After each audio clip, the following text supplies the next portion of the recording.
Most disturbing moments ever captured on TV. Hundreds of thousands of Shock Channel 4 news viewers watched on television on the 4 o'clock news. San Diego looked like a war zone. We'll show you the incredible rampage by a hijacked tank. And then gradually... I have never heard about that a day in my life. Who hijacked that tank in San Diego?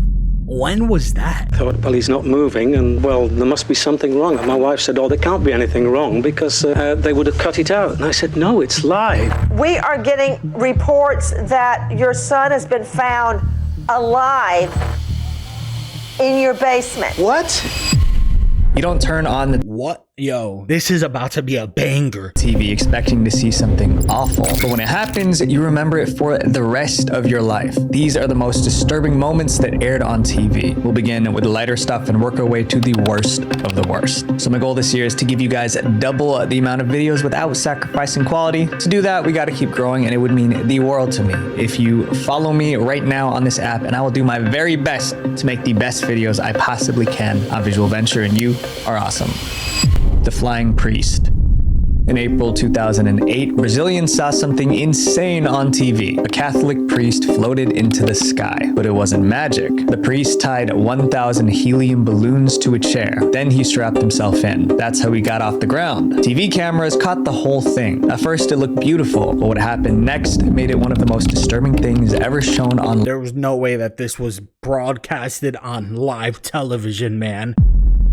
Do you not understand what happens when you go too far into the atmosphere with helium balloons? Let me explain, okay? What would end up occurring is that all of the helium balloons would start to pop one by one, and then you're going to start coming back down to Earth at a very high speed. Not only that, you're probably passed out because there's not enough oxygen in the atmosphere. This is crazy. Live TV. So let's start with the biggest question. Why was a priest trying to fly in the first place? The priest's name was Father Adelier Antonio de Carli, and he had a reputation as a troublemaker, but it wasn't because he caused harm. How does a priest have a reputation of being a troublemaker? What? What do you even mean by that?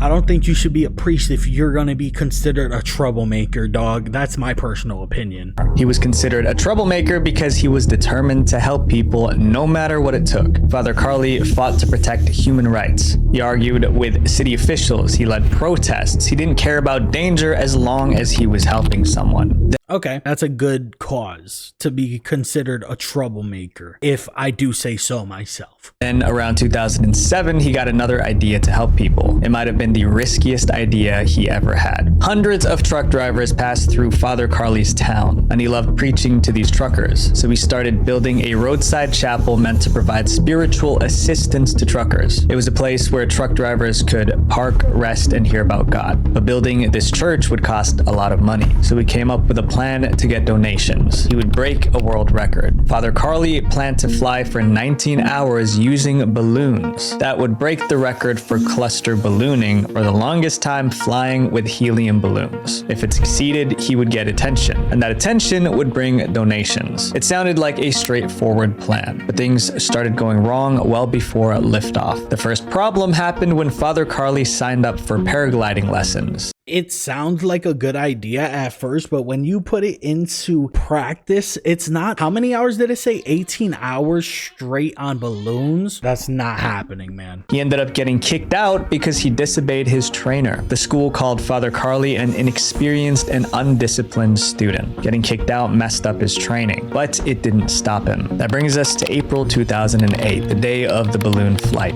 This is Reverend Adelier Antonio de Carli, just moments before he set out on an ambitious journey to fly 465 miles using small helium-filled party balloons. It was raining, but he refused to cancel the flight. That's the moment that you fucked up, man. I'm not gonna lie. The moment that I find out that it's raining, we are no longer doing this flight, bro. If lightning was involved with the rain, lightning typically goes after the highest things. That's why you see trees get hit. That's why you see large metal poles get hit. That's just what happens. Obviously, it's not all the time, you know, lightning hits the ground, shit like that. If you are flying with helium balloons in the sky, you're making yourself a target for lightning. You're just making yourself a target for Mother Nature at that point. Why would you even continue? He's dedicated, though. I will say that. Isn't it stubbornness flying in this rain? There will only be good weather during my flight. Brazilian TV showed the priest floating into the sky, and then everything went wrong. Father Carly wanted to fly toward the city of Dourados, but nature had other plans. Strong winds pushed him in the wrong direction over the open ocean. He rose to 19,000 feet. That's twice as high as he expected. Then he suddenly descended to about 8,200 feet. It was like a roller coaster ride. Father Carly sent a message to his team on the ground. Later that night, he told his crew by satellite phone that he would not be able to complete the planned flight and that he was beginning to descend over the ocean. A few hours later, he sent another message. He told them, "I need to contact someone who can teach me how to operate this GPS so I can give the latitude and longitude coordinates, which is the only way that people on the ground can know where I am." Unfortunately, nobody was able to explain it properly, and he was drifting over nothing but the ocean. That was the last time they heard from him. Rescue teams launched immediately. Bro, he landed in the ocean with all that weight on him. He wasn't able to swim. Matter of fact, wouldn't the helium actually help him? Wouldn't it keep him above water? Not 1,000 balloons. That's kind of... you know what? I feel like the balloons would weigh him down. The balloons would have to weigh him down and send him into the ocean to drown. Brazilian Navy and Air Force sent helicopters, planes, and boats. His church prayed for a miracle. TV reporters gave updates. Fire department officials say they're focusing their search on the southern coast of Brazil. Winds apparently had pushed DeCarli about 31 miles off the coast. 2 days after he disappeared, search teams saw a bunch of balloons in the ocean, but there was no sign of Father Carly. People hoped he was floating somewhere waiting to be rescued. Anita just brought up a great question. Why wouldn't he have learned how to use the GPS before he went into flight? Wouldn't you want to know how to use all of your tools before you even get your feet off the ground in case of any situation going wrong? Maybe it's 2008, people weren't that tech savvy. They didn't think that they could have their life saved by this stuff.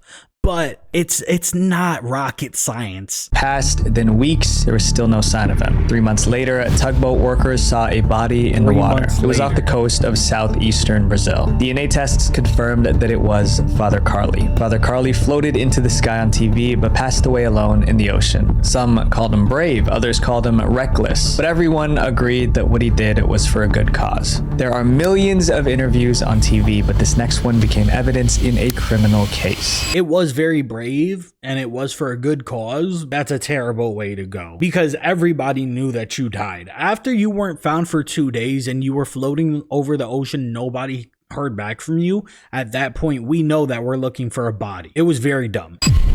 The man who played with fire. In 2014, firefighters in Maryland were putting out a house fire, but the flames were out of control. It got so bad that more than 70 firefighters showed up to prevent it from spreading. And the fire was really fierce. Take a look at the siding of this home, just burnt to a crisp. One thing was obvious, this fire was no accident. Firefighters believed that someone intentionally started the fire, but they had no clue who did it. It seemed like the case would take weeks to solve, and then something happened. In the middle of the chaos, a man walked up to a news crew and said this. Me, I set it on fire. And he wasn't kidding. Just like that, this went from a serious fire to a crazy confession caught on camera. And everyone watching probably had the same question. Bro, if I was watching the news and it was live and somebody just walked up to the camera and said, "Yeah, I did that shit. What about it? What about it?" I'd be like, why? The man called himself Carlos. He actually lived in that house. All right, bro. All right. It wasn't me, chat. I'm just gonna put that out there right now. It wasn't me. Even worse, 3 of his roommates were home at the time of the fire. Thankfully, no one was hurt, but he didn't seem ashamed. In fact, he looked proud. When reporters asked how he did it, Carlos gave them a full play-by-play. I just poured gasoline on the floor, set it on fire, and went to buy a drink and came back. But the real question wasn't how, it was why. When asked why, Carlos repeatedly claimed he wanted police and the media to know about what he called deplorable living conditions inside this home. Carlos said he told the police about the awful conditions, but they ignored him. So his next best idea was to burn the whole place down. What? What? That doesn't make any sense to me. Okay. the living conditions could have been deplorable, right? What is telling the police gonna do for you, you know? If you are not the homeowner, which obviously he's not because he had 3 other roommates, that is on the landlord to fix up any of the issues that you are having. Calling the police and telling them that these conditions are deplorable, that's not doing nothing. How about you get your bag up, get your money up, and go fix that shit yourself? You set the whole bitch on fire. That's insane. Crazy as all this sounds, Carlos had one last surprise up his sleeve. After confessing to the reporters, Carlos walked over to the police officers at the scene and he confessed again. Officers arrested him on the spot. He was charged with reckless endangerment and arson. Police later said his on-camera confession was a crucial piece of evidence. Nobody could understand why Carlos admitted to his crime on live TV, but his family had an explanation. They said Carlos was struggling with mental issues and alcoholism. It's unclear what happened to Carlos after the arrest, but one thing's certain, the fire caused $400,000 in damage. This next chapter is also about a crime, but this one was broadcast live.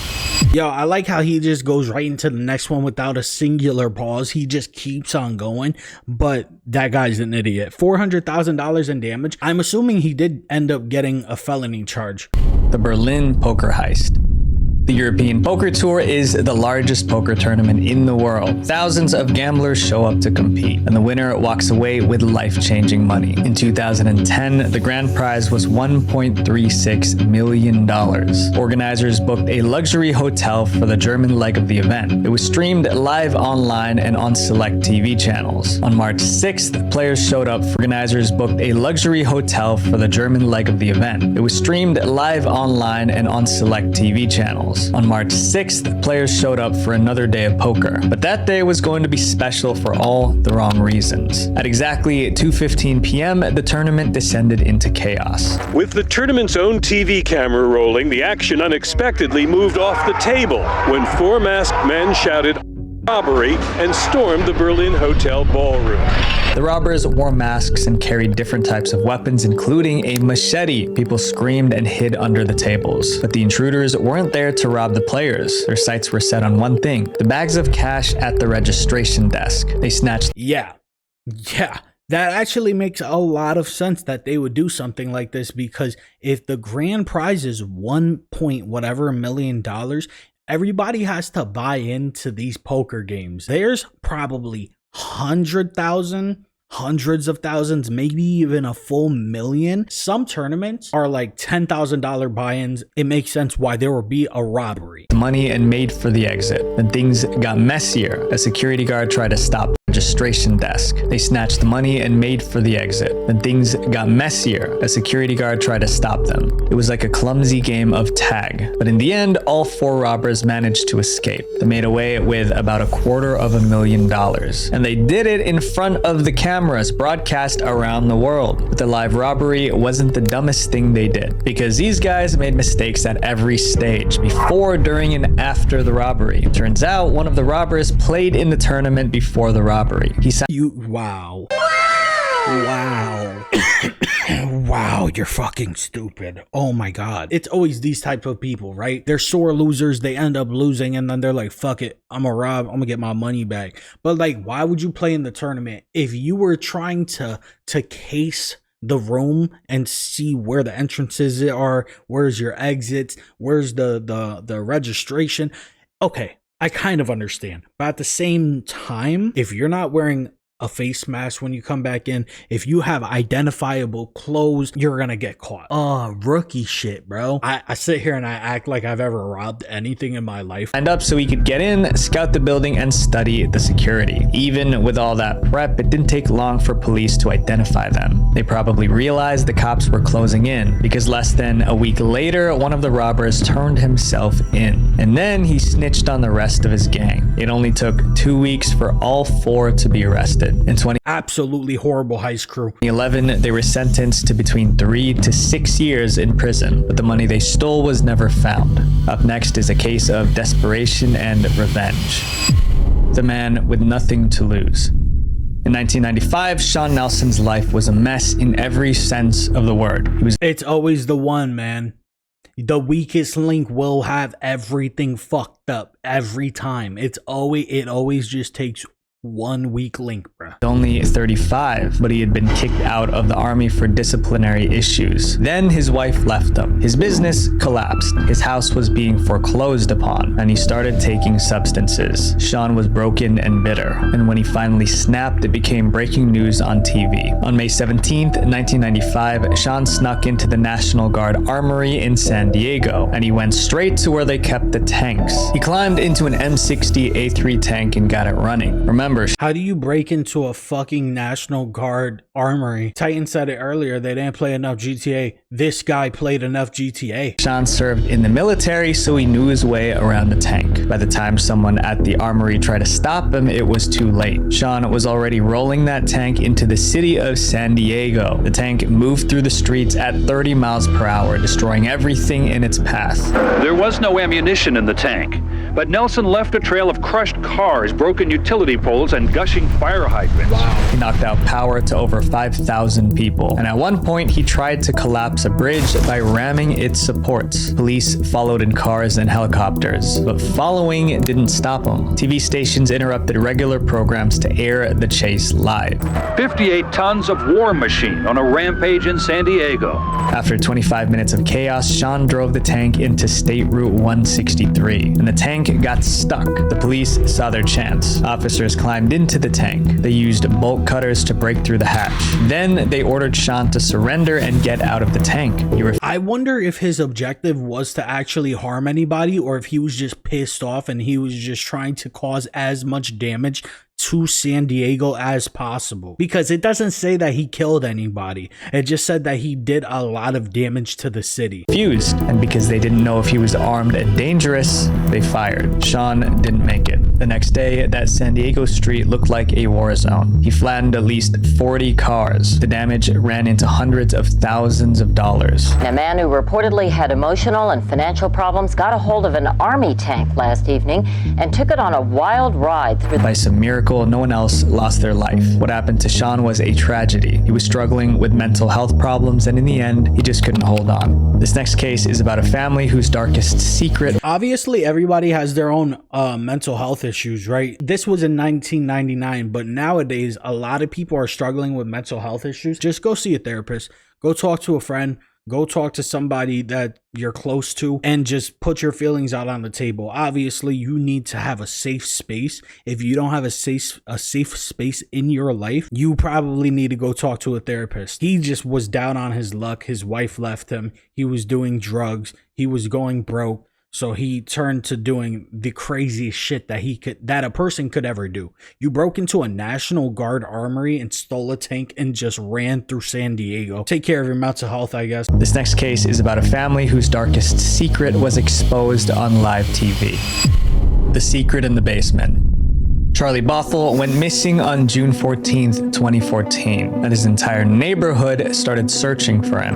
Take a close look at Charlie. Missing. This is my son, Charlie. His friends knock on door after door. Charlie was only 12. Naturally, his parents were panicking. At least that's what it looked like. His father, Charles, called the police, and a nationwide search began. Flyers were posted all over Detroit. Investigators swept through the house. Even cadaver dogs were brought to sniff through the home and the neighborhood, but they found nothing. 11 days passed and there was still no sign of Charlie, but his dad didn't give up. He went on TV pleading for help. Then, during a live interview on Nancy Grace, the story changed. The father of the missing boy, Charlie, with me is his father, Charlie Bothell. Charles was explaining his son's disappearance when Grace interrupted him. We are getting reports that your son has been found in your basement.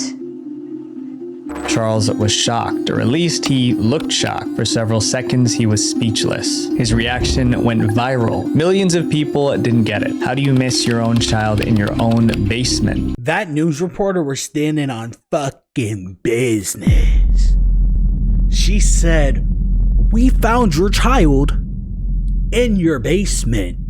Staring directly into the camera like how I am right now, bro. She was not backing down. Whoever asked this question, how do you miss your own child in your own basement, is a fucking idiot though. I just have to say, I saw it, but you're an idiot. Obviously, he put him in the basement. Why does he have him locked up in the basement? We're about to find out. Charles insisted that there was nothing shady going on. For anybody to imply that I somehow knew that my son was in the basement, it's absurd and it's wrong. He even offered he was alive. That's the thing. He was alive in the basement. To take a lie detector test on camera. Still, something didn't add up, and the truth was more disturbing than anyone expected. Police found Charlie in the basement, hiding behind a pile of boxes. When they heard a story, they decided to keep him away from his dad and stepmom. Charlie said his stepmom ordered him to go to the basement and not come out no matter what he hears. And right after that, she made a call.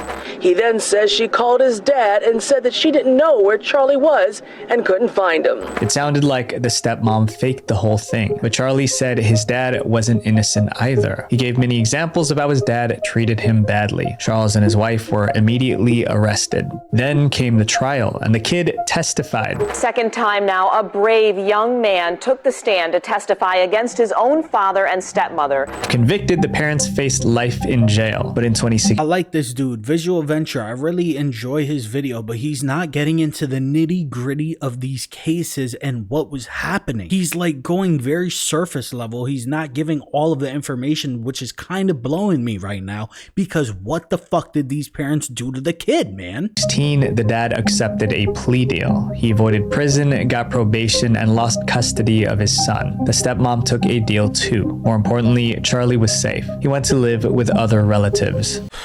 Yeah, what his name was Charlie. In 2014, Charlie Bothell 5, then 12, was abused and confined to the basement of his family's Detroit home by his father, Charlie Bothell IV, and his stepmother, Monique Dillard Bothell. After reporting the boy missing, his parents' crime was exposed when police found him alive in the basement after an 11-day search. Physical abuse: Charlie 5 was regularly beaten with a PVC pipe. What the fuck is a PVC pipe? One of those big ass, thick ass tubes, bro. This is a PVC pipe. So he was beaten with that. Forced isolation. He was forced to hide in the basement behind a makeshift barricade of boxes and drums. Extreme exercise regimen.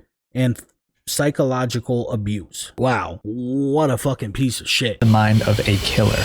Your search history is going to be cooked. Oh, 100%, bro. 100%. More importantly, Charlie was safe. He went to live with other relatives. This next TV moment gives us a glimpse into the mind of a killer. The suspicious interview. Lauren Giddings was weeks away from becoming a lawyer. Then she disappeared. Local news showed up to cover the mystery, but they accidentally filmed one of the most disturbing moments ever caught on TV. In June 2011, no one could reach Lauren. She wasn't even answering her phone, so her friends went to her apartment in Georgia to check on her. But when they arrived, things only got weirder. Lauren's door was locked. They knocked and knocked, but no one answered. That's when Stephen McDaniel appeared. Stephen was the awkward guy next door. He mostly kept to himself. But now he was suddenly very involved. Stephen stood outside with Lauren's friends asking. So he killed her? Did he sexually assault her and then kill her? The moment that somebody starts, popping up more frequently after the case of somebody disappearing, that's just a dead giveaway that they might be guilty, and they might feel guilty, and they're trying to cover their tracks, etc., etc. Questions, looking worried. It felt a little strange, but no one thought much of it. Later that day, Lauren was officially reported missing. Police launched a search of the area. That's when Stephen's behavior got even more suspicious. Lauren lived in an apartment complex. All the neighbors agreed to let police search their places. All the neighbors except Stephen. Stephen claimed he was just always protective of his space. But the search for Lauren didn't last long. A few hours later, police found her. She was in this trash bin right outside the building, lifeless. That meant there was the dumbest place for you to ever put a body. And you know what? This has happened more than once, but that's just, it's unfathomably dumb to me. At least put them in a dumpster, right? And even then, that's a bad place to hide a body. Criminals are really dumb, though. Killer on the loose. Reporters rushed to the scene. They started talking to neighbors, trying to get the full story. One of those interviewed was Stephen McDaniel, the awkward neighbor, the same guy who refused to let the police search his apartment. Yeah, Lauren was my neighbor. We're just trying to find out where she is at this point. I mean, No one has seen her since Saturday. He even gave the reporter his own theory. The only thing we can think is that maybe she went out running and someone snatched her. Based on his comments, Stephen didn't know the cops already found Lauren, so the reporters decided to tell him.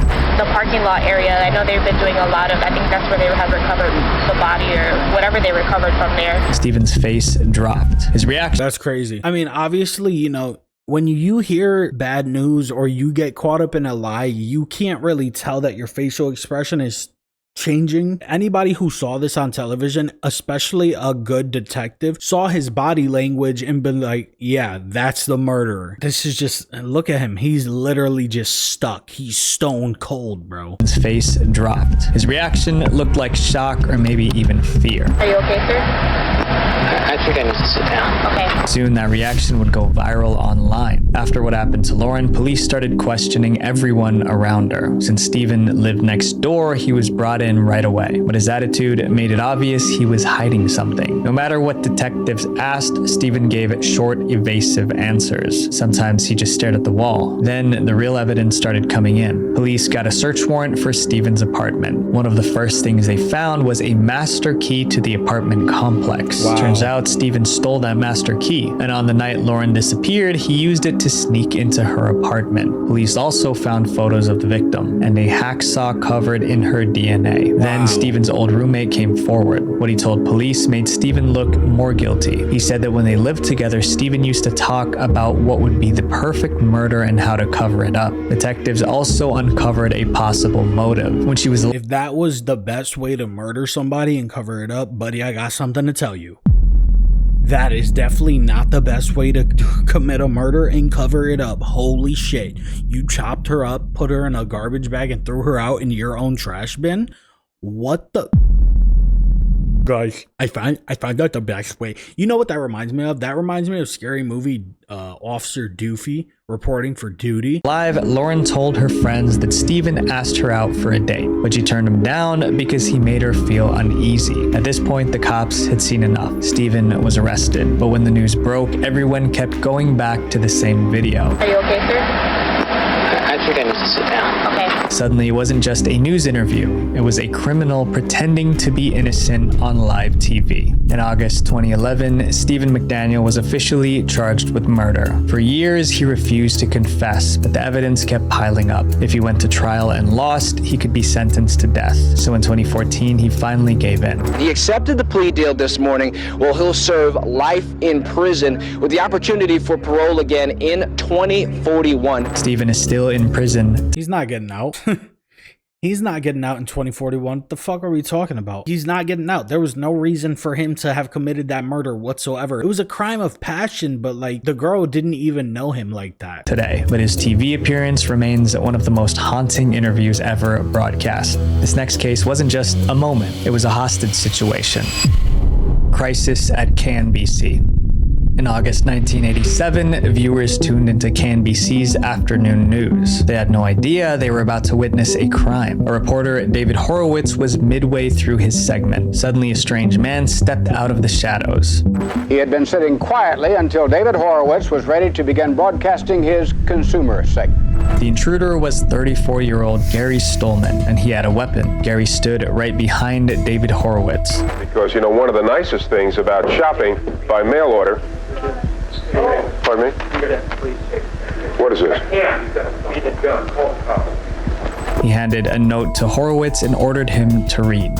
Folks, we have someone on the set who's standing here and would like me to read this copy. Thousands were watching the broadcast live, and it was obvious this was a real hostage situation. Read or face consequences. The note was full of wild conspiracy theories, stuff about the CIA replacing people with clones and aliens living among us. It sounded crazy, but the broadcast continued, and the weapon never moved from Horowitz's back.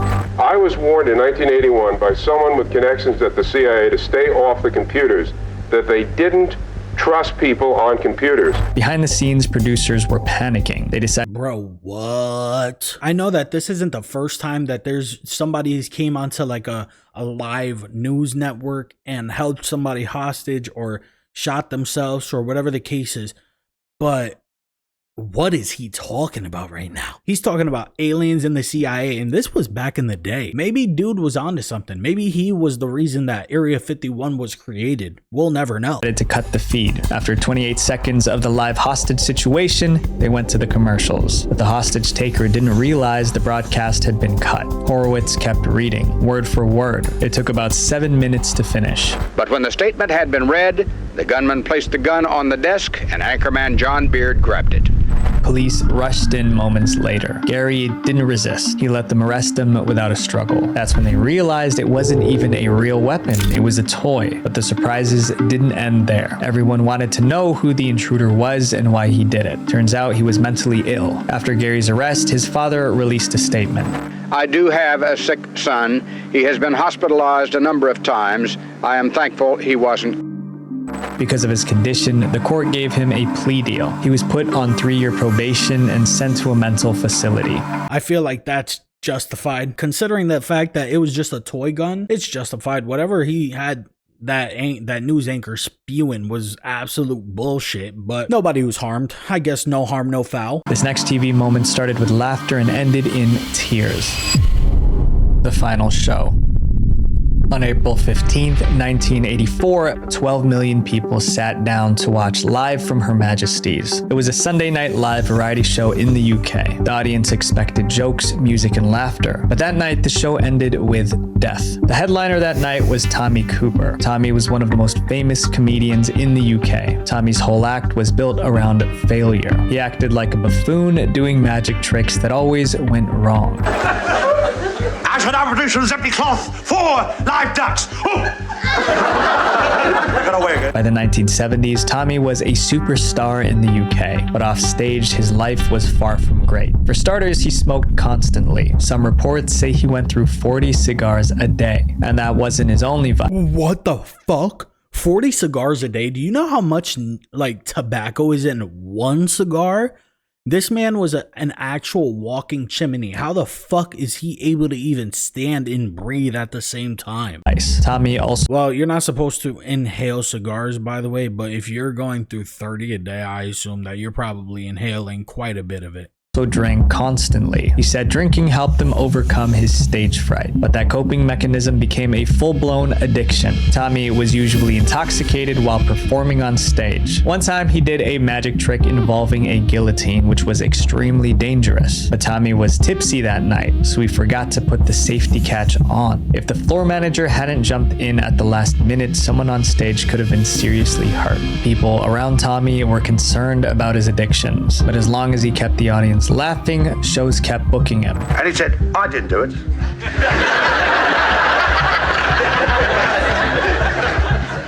And he said, if I knew who did, I wouldn't tell it. So on that Sunday night, Tommy walked out. Maybe I'm just an asshole. I'm not getting any of the jokes. I'm not laughing. Out for the show Live from Her Majesty's. Tommy did his usual routine. He dropped cards, made jokes, and acted clumsily. The crowd was loving it. Then he moved on to his next bit. He asked, I guess his character as a comedian was kind of like Dumb and Dumber. Like he was just a very dumb character, and you know what, that makes sense that why when he was off stage he was just consuming so much alcohol, so many cigars, he just felt really bad about himself because he didn't feel fulfilled. I would assume he was on TV, he was famous, he made people laugh. I feel like making people laugh and entertaining people is one of my favorite things to do. I don't know what it is inside of me, but that's just what I like to do, man. His assistant for his cloak. He was going to magically pull stuff out of it. Immediately after the cloak was put on him, he uttered "thank you" before collapsing to the ground. At first, everyone laughed. They thought it was part of the act. Then the laughter faded, and Tommy didn't get back up. And then gradually, I thought, well, he's not moving, and I thought, well, there must be something wrong. And my wife said, oh, there can't be anything wrong because they would have cut it out. And I said, no, it's live. Backstage, the crew knew something was wrong. The director cut to a commercial break, and Tommy was carried off stage. They took him to the hospital as fast as they could, but it was too late. Doctors confirmed it was a heart attack. Tommy Cooper passed away that night. He was 63. When the news broke, people realized the awful truth. They clapped and laughed at a man while he was passing away. Tommy Cooper's hometown built him a statue in his honor. TV networks refused to air the clip of his last moments, but somehow it leaked. In 2009, someone posted the video on YouTube, but it was taken down after public backlash. Ironically, Tommy Cooper built his whole career on making mistakes look funny. So when Bro, that's a terrible fate to have. That's a terrible fate to have. You spend your whole career making people laugh by doing dumb shit. You fall to the floor. People are laughing at you. You're actually like on stage just like losing your life and people are just laughing at you. Holy shit, that's gotta be the worst way to go out. he needed someone to save his life, everyone thought he was just joking. This next TV moment was supposed to inspire kids, but it left them horrified. The NASA tragedy. Everybody thought it was a joke, and I understand why they thought it was a joke. That's supposed to be his character, but he wasn't in character. Launching a rocket is always dangerous, but in 1986, NASA was so sure everything would go perfectly, they told the whole country to tune in. But they were about to see something devastating. Millions of Americans watched the launch live. Kids were told they were about to see history. NASA launched astronauts into space many times before, but this was different. For the first time ever, they were sending a teacher to space. Her name was Krista. She was a high school teacher from New Hampshire. I still can't believe that I'm going to actually be going into that shuttle. She didn't just get lucky, she earned it. Nearly 12,000 teachers from all across the country had applied to NASA. Only 114 of them, less than 1%, were selected. They saw history, all right.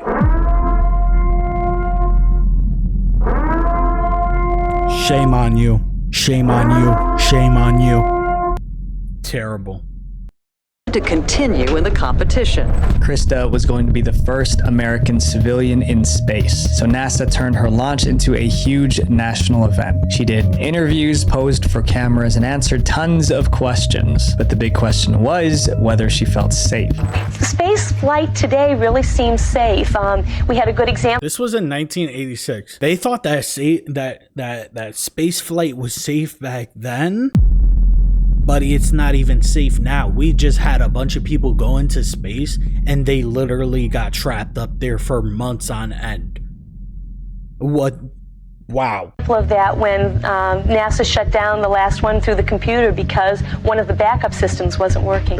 Everything was ready to go, but the night before launch, the weather suddenly changed. Temperatures around the launch site dropped below freezing. That made some engineers really worried. They warned that the cold could damage parts of the shuttle, specifically the rocket boosters, and if that happened, it would be catastrophic. The engineers advised NASA to delay the launch, but NASA hesitated. There was too much hype. Millions were preparing to watch it live. And you see, this is the same type of situation that caused the Chernobyl incident to occur. The actual engineers tell you, hey, we don't think that this is safe. We should probably just hold off for right now. But the chairheads and the people above are like, nah, I don't think so. And then it causes absolute chaos to ensue. I don't understand why the top company heads and the suits can't ever understand that if an engineer is telling you, hey, we might have an issue, why wouldn't you listen to the engineers? It never makes sense to me. They're so educated and they are so smart that they could tell you ahead of time there's going to be a disaster if we don't stop. And the suit every single time without failure, nah, let's just go through with it. Fuck, I really can't understand it, man. The launch had already been delayed 4 times. First, it was because of a scheduling issue, then a dust storm, then bad weather, then a technical problem with the door latch. Canceling again would be embarrassing. Inside NASA, it turned into a debate. Someone even accused the engineers of using inconclusive evidence to try and delay the launch. In the end, they decided to proceed with the launch. They would regret that choice for the rest of their lives. It was January 28th, 1986, launch day. That morning, 7 people boarded the shuttle. 6 astronauts, 1 teacher. The shuttle was called the Challenger. Let's go down to the Kennedy Space Center and take a look at Challenger sitting on the pad. At 11:38 a.m., the Challenger lifted off into a clear blue sky. We have main engine start. 4, 3, 2, 1, and liftoff. For the first minute, everything looked perfect. The 73 seconds after takeoff, the shuttle turned into a ball of fire. We have a report from the flight dynamics officer that the vehicle has exploded. Flight director confirms that. They stared at their screens in shock, the Renault survivors. That night, the president addressed the country. Today is a day for mourning and remembering. The tragedy shook NASA to the core. They grounded every shuttle. NASA has appointed a committee of top engineers and scientists to investigate the catastrophe. To prevent this from happening again, NASA redesigned the rocket boosters and created a safety office. 7 people lost their lives while millions watched. That might be the most disturbing moment ever broadcast on TV. These stories are a reminder that life can flip in a second. So take care of yourself, but don't forget to enjoy the moments you're given. After all, what's the point of living if you're not really living? Visual Venture. Absolute cinema. This was an amazing video. I am going to like it and I'm going to drop a little sub. But there is also one more moment that he did not talk about. There was a moment on television where there was an interview happening and the girl was depressed for whatever reason and she pulled out a handgun and she shot herself on live television.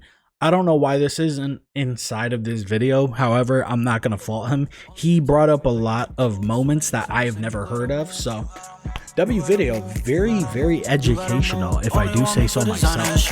I don't think this love for me. I don't think you the one for me. I don't think you see me when you fucking up all in your dream. I don't think you got trust for me.